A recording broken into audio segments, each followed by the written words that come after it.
Hey everyone, welcome. We're here again. Here, let me pull it up. Make sure that I'm sort of on screen.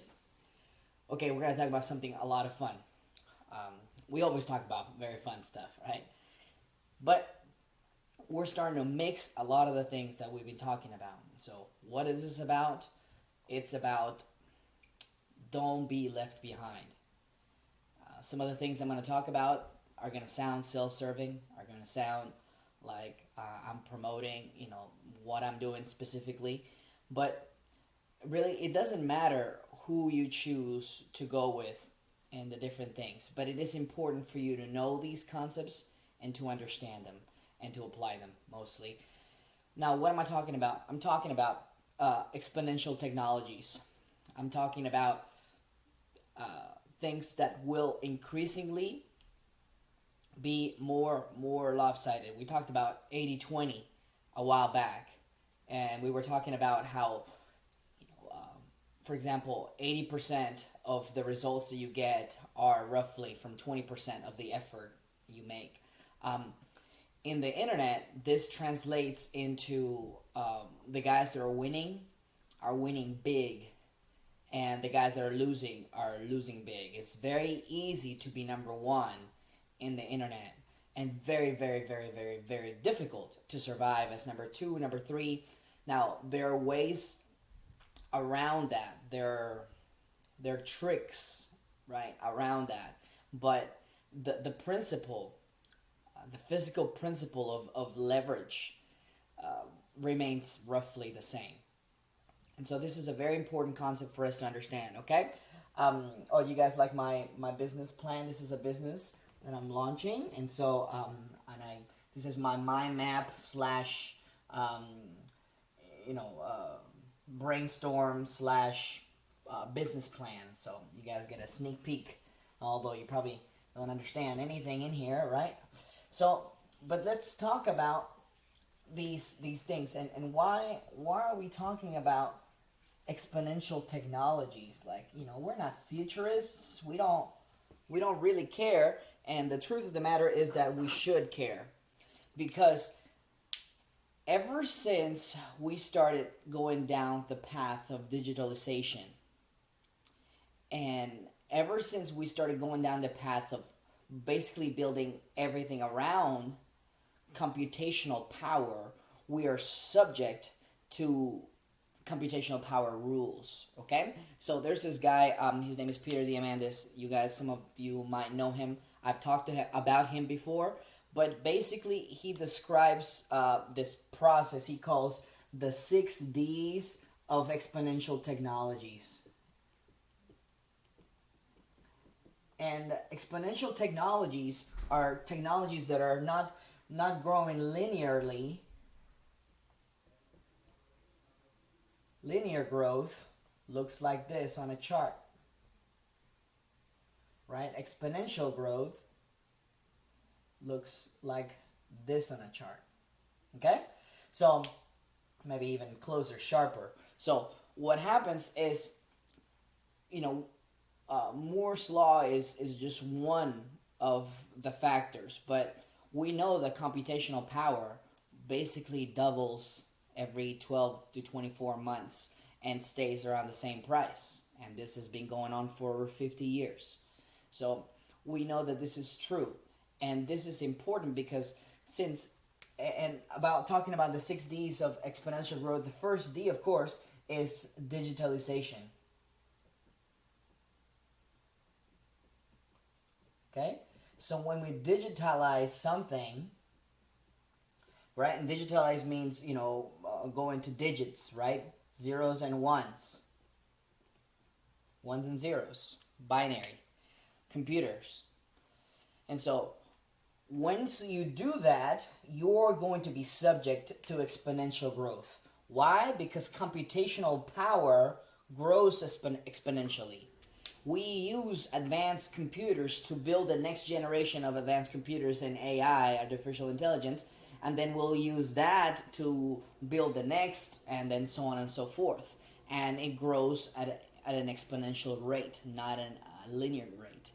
Now, I'm dwelling in this point because, like I've talked about before, the next stage, the next D is a very interesting D, which is deceptive. So this is the whole talk right here, guys. Deceptive.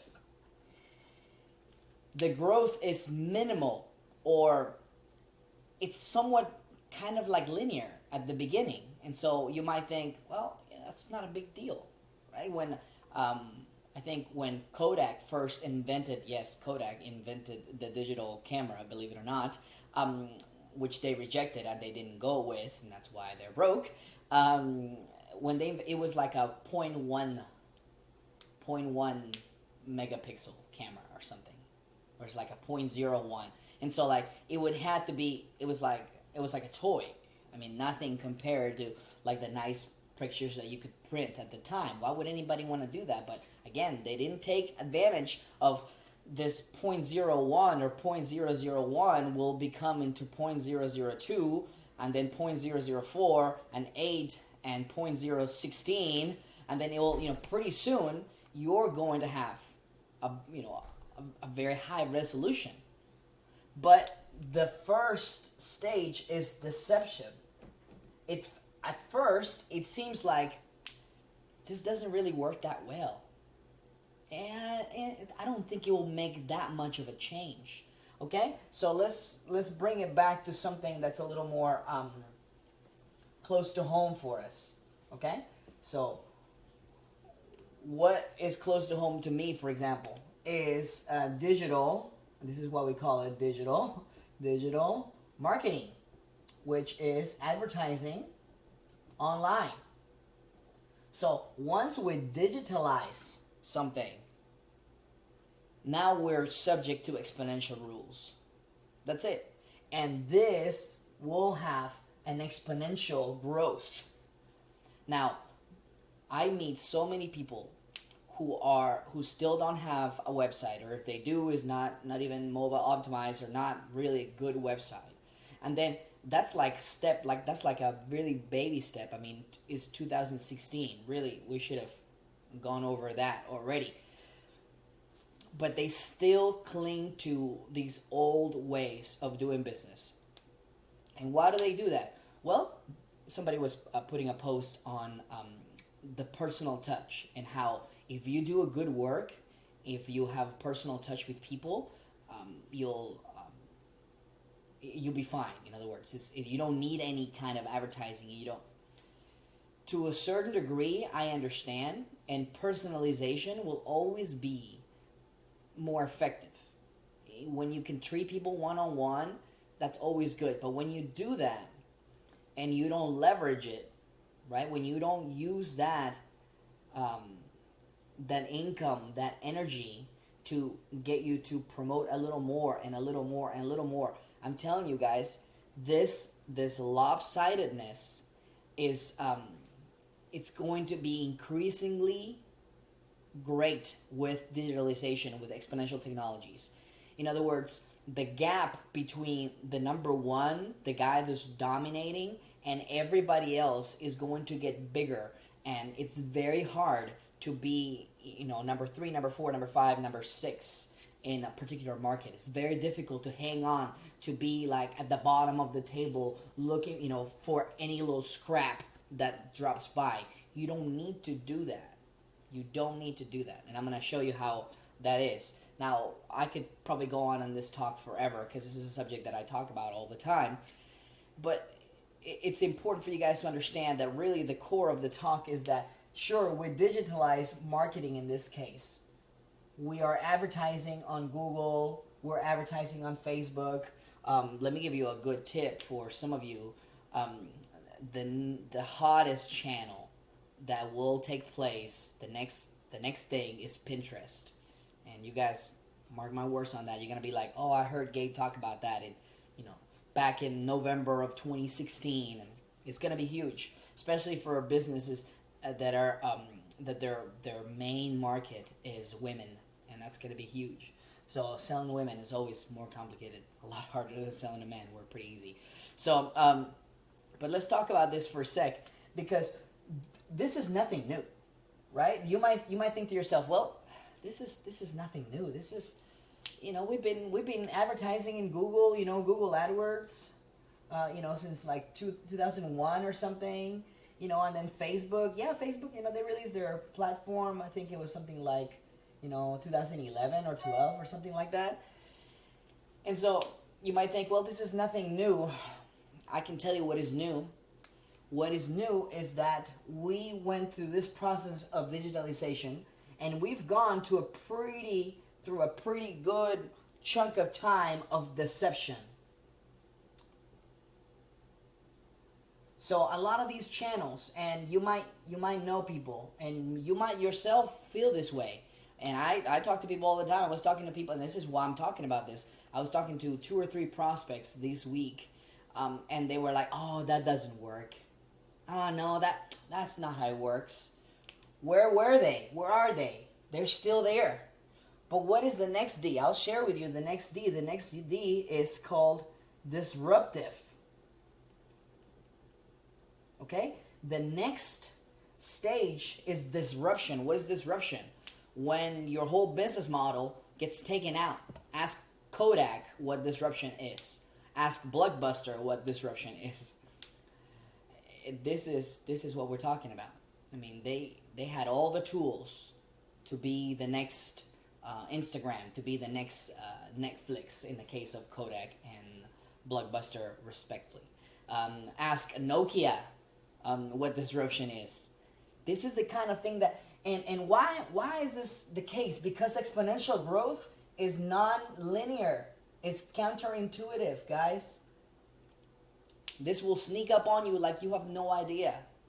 I tell you, a series of a business model that really takes advantage of this counterintuitiveness of of exponential growth, MLMs. Okay, so don't hate me if you're part of an MLM. Okay, I have friends that are doing some good stuff with some good MLMs, but I personally don't think it's a great business model. But hey. To each his own, right? But one of the things that this is sort of a tangent, but you'll see how it connects. All MLMs tell you that basically you need to get like 5 people under you, right? So here you go, and here's you, and then you get 5 people under you. 1, 2, 3, 4, 5. And then those people will get 5 people under them, and so on and so forth, right? That's the premise of a lot of MLMs. And which starts to kind of look like a pyramid, right? But that's just me. But the interesting thing about this, and what they don't tell you, again, if you were multiplying by 5, this is an exponential curve. We're quintupling every cycle. What they don't tell you is that you can only repeat this cycle about 13 or 14 times. And you run out of people in the planet. Okay? This is what they don't tell you. Why? Because it's like, really? Is that true? And just if you could do the math, just multiply it, right? If you go 5 and then the next one is 25, the very next one is 625. Right? And then multiply that by 5. I'm telling you, that grows very quickly. The examples that I've given you guys before have been if you take a piece of paper. Right? If you take a little piece of paper, I don't have a free piece of paper here. This is fine. If you take a little piece of paper and you fold it in half, you've just doubled the thickness of the piece of paper, right? If you fold it again, then you double it again. Did you guys know that if you do this, if you keep doing this, of course, physically it will be impossible for me to do it that many times, but if I kept doing this and I did it 50 times, just 50, 1, 2, 3, 4, 5, 6, 7, just 50, it would be the thickness of the paper will be equal to the distance from the earth to the sun. That's a big distance. Okay, so this is exponential. So it's deceptive, right? Like I'm folding a little piece of paper and we're like, that's not really doing much, but it is. And the next stage is disruption, guys. The whole model is disrupted. I can tell you some industries that will be disrupted in the next 10 or 15 years, 3D printing will disrupt an economy of like $15 trillion. I mean, it's crazy. And the companies that are not doing anything about it, if you're some kind of manufacturer, if you manufacture physical goods, you need to be looking at this. You need to be spending your money on 3D printing. So, but let's go back to our example as far as digital marketing.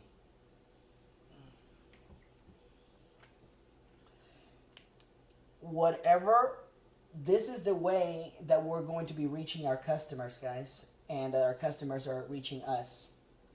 They're not looking us up in the yellow pages. They're not. And if we don't do this, I can tell you everybody else is going to. And things will be very lopsided very quickly. And whole businesses will be disrupted. They're probably thinking, oh, we're fine, we're making enough money, we're getting enough clients. Well, great. That's definitely the time then to invest your money into this, right? And it sounds self-serving because that's what I do. Heck, don't do it with me. Do it with somebody else that knows the market. And this is the time, guys.